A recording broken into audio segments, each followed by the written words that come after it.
आज बरोज़ हफ्ता एरागड्डा में तेलंगाना के चीफ मिनिस्टर ए रेवंत रेड्डी ने जुबली हिल्स इलेक्शन रैली के दौरान अवाम की कसीर तादाद से खिताब में क्या कहा है, आइए देखते हैं। हमारे भाई बहनों से एक ही गुजारिश है, मैं पिछले चुनाव में इधर आए थे, आप लोगों को मैं गुजारिश किए अजहर भाई को अब जिता दो, उनको मंत्री बनाने की जिम्मेदारी मैं लूंगा। मेरे सरकार में जुबली हिल्स को तरक्की करने के लिए मैं कोशिश करने के लिए उस दिन वादा किए थे। मगर वो चुनाव में गलत फहमी से हमारे भाई बहनों चोरों को वोट दिए, 3 बार दिए, 1 बार नहीं।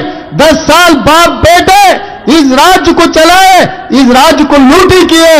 बाप 1 नंबर रहा तो बेटा 10 नंबर निकला, तेलंगाना राज्य को लूटी कर दिए। आज इसीलिए मैं जो बात देता हूं, बात के लिए मैं मरूंगा मगर पीछे हटने वाले नहीं है। इसीलिए अजहरुद्दीन को आज मंत्री बना के आपके सामने खड़ा किया। आप ये वोट दो, आपके तरफ से 2 सिपाही, एक नवीन यादव, दूसरे सिपाही हमारा अजहर भाई आपके तरफ वकालत लेने वाले हैं। इसीलिए मैं अजहरुद्दीन को मंत्री बनाया। वो किशन रेड्डी साहब है, वो कैसा आदमी है मुझे पता नहीं है। कैसा भी मोदी जी किसी को माइनॉरिटी को मंत्री नहीं बनाए। मैं अजहर भाई को मंत्री बनाया तो किशन रेड्डी कपड़े फाड़ ले रहा है, कैसा अजहर को मंत्री बनाते। भाई मैं किशन रेड्डी को पूछ रहा हूं, तेरा बाप का जागीर है क्या? ये मंत्री मेरे है। 4 करोड़ जनता मुझे आशीर्वाद दिए, अल्लाह मियां एक मौका दिया मुझे, मैं अजहरुद्दीन को मंत्री बने तो तेरा बाप का जागीर कुछ गए क्या? क्या तकलीफ हुआ? क्यों रो रहे आप? ये छोड़ो, मोदी जी गुजरात में उसका जमीन खींच लिया, जायदाद खींच लिया, क्या किया? मेरा मंत्रिमंडल में अजहरुद्दीन को मैं मंत्री बनाया। भारतीय जनता पार्टी को क्या तकलीफ है भाई? कैसे भी 1 वोट भी आपको मिलने वाले नहीं है हमारे माइनॉरिटी भाइयों का। फिर किसको जाना है वो वोट? क्या सोच रहे हैं लोग? बीआरएस को वोट डालने के लिए ये साजिश कर रहे।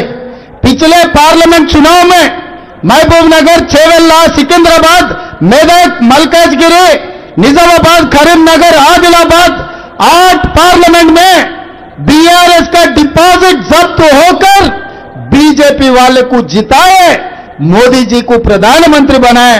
आज ये 8 सीट तेलंगाना से बीजेपी को नहीं मिले तो मोदी जी का सरकार दिल्ली में नहीं रहता था, दिल्ली लाल किले पे तिरंगा झंडा लहराता था। आज मोदी जी कुर्सी में है बोले तो केसीआर का धोखा है तेलंगाना में। 8 सीट बीआरएस का डिपॉजिट जब्त होकर बीजेपी को जीता है। आज बीजेपी वाले फिर उनको पलट के मदद करने के लिए लग गए। आने वाले चुनाव में यहां पर जुबली हिल्स पे बीजेपी का डिपॉजिट जब्त होने वाले इन लोग बीआरएस को जिताने के लिए कोशिश कर रहे। ये साजिश को आप लोग सोचो भाई, क्योंकि इनको मैं मंत्री बनाया तो गवर्नर को जाके खत लिखा के किशन रेड्डी ने, किसके लिए, क्यों? इसका मतलब ये दोनों का कैसा चल रहे आप लोग सोचने का वक्त आए।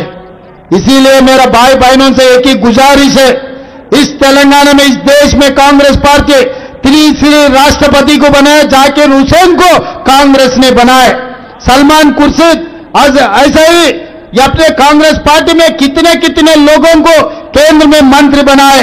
कांग्रेस पार्टी अध्यक्ष कमालुद्दीन को किसने बनाए?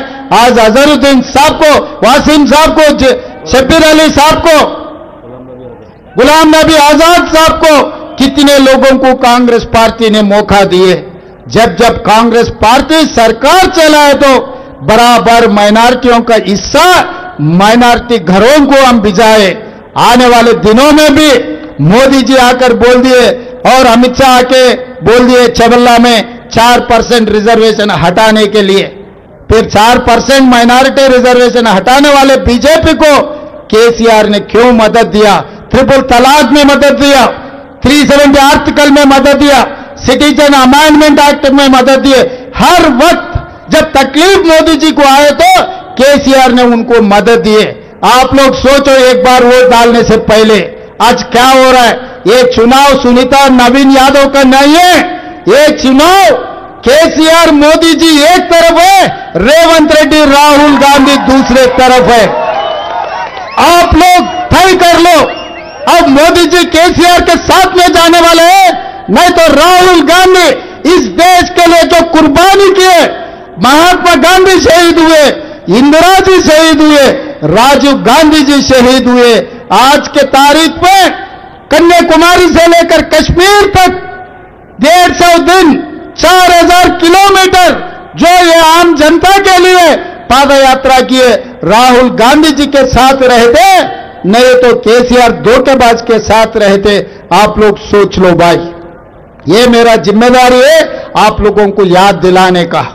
याद करने के बाद फैसला करने का जिम्मेदारी आप लोगों का है। आप लोग सोच के भटकाने वाले बहुत रहते, बोलने वाले बहुत रहते, ऑटो वाले को तकलीफ है बोल रहे, महिलाओं को मैं बस में मुफ्त में चलने के लिए मौका दिए तो ऑटो वाले को तकलीफ हो गए बोल रहे, महिलाओं का रद्द कर दो बोल रहे। भाई ऑटो वालों को बचाने का जिम्मेदारी मेरी है। कुछ वक्त लगेंगे क्योंकि 10 साल लूट लिए, आज 2 साल भी नहीं हुआ मेरे सरकार, आगे 3 साल है और आपके आशीर्वाद से और 5 साल कांग्रेस की सरकार रहेंगे इस तेलंगाना में। इस जगह में आप लोगों को जो काम करना है, एर्रागड्डा में सीसी रोड होना, नहीं तो पानी होना, बिजली के खंभे हटाना है तो कांग्रेस पार्टी को जिता दो। आप एक वोट दो, 2 सिपाहियों को मैं दे रहा हूं। एक नवीन यादव एमएलए बन के आपके सिपाही बनेगा, दूसरे हमारे अजहर भाई मंत्री होके आपके सेवा करने के लिए इस गली गली में घूमेगा। इसीलिए आपके आशीर्वाद, क्योंकि हैदराबाद शहर में मेरे साथ काम करने वाले कोई भी नहीं है, बहुत सारे एमएलए लोग हैं। कल श्रीनिवास यादव साहब भी कुछ बयान दे रहे थे, आज हम ये करेंगे वो करेंगे। श्रीनिवास यादव साहब 10 साल आप मंत्री थे, क्या क्या किया सबको पता है, कौन सी गली में कब्जा कर लिया सब कुछ सबको पता है, मैं बोलने का जरूरी नहीं है। इसीलिए ये हैदराबाद शहर में आप मदद करो। मैं जीतने के बाद असदुद्दीन ओवैसी, अकबरुद्दीन ओवैसी मुझे मिले, साहब आप मुख्यमंत्री बन गए, हमारा ओल्ड सिटी तरक्की करो।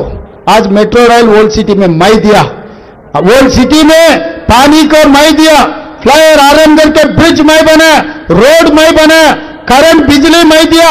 आज जितने भी मांगे एमआईएम पार्टी, ओल्ड सिटी में मैं पैसे दिया। चुनाव के समय पर मैं राजनीति करूंगा, चुनाव खत्म होते ही मैं लोगों के लिए, लोग भला के लिए मैं काम करने वाला हूं। 20 महीने में कोई बीआरएस वाला आके कुछ मांगा क्या? मागंटी गोपी जी मेरा अच्छा दोस्त है, कभी जुबली हिल्स के लिए 1 पैसा तो भी, ये गली में रोड के लिए तो भी कुछ आके मांगा क्या? जब कुछ भी नहीं मांगे तो मिलेंगे कैसे? जब मुझे नहीं बुलाए तो कैसा मिलेंगे? आज हमारे मंत्रियों को यहां भेजे तो तकलीफ दिखाए तो कुछ कम 300 करोड़ रुपए में मंजूर किया, आज काम चल रहे। ये आगे तरक्की होना, आगे 3000 बनना है तो नवीन यादव को एमएलए जिता दो इस चुनाव में। एक बार एक मौका दो, 3 बार बीआरएस को दिए, कार को आप वोट डाले तो दिल्ली जाके कमल बंजारा मोदी के गली में घुस रहा वो गाड़ी, यहां निकल रहा है कार के निशान से, वो जा रहे दिल्ली, मोदी गली में घुस के वो कमल बन जा रहे। ये कमाल क्या है आप ही लोग सोचना।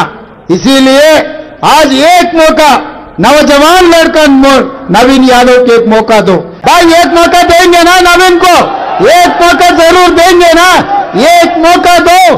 3 साल में मैं तरक्की करके दिखाऊंगा। वीडियो को लाइक शेयर कीजिए और अगर आप हमें YouTube पर देख रहे हैं तो हमारे चैनल को सब्सक्राइब कर लीजिए और अगर Facebook और Instagram पर देख रहे हैं तो पेजेस को फॉलो कर लीजिए ताकि ऐसे ही ताज़ा तरीन अपडेट्स आइंदा भी आपको मिलती रहे।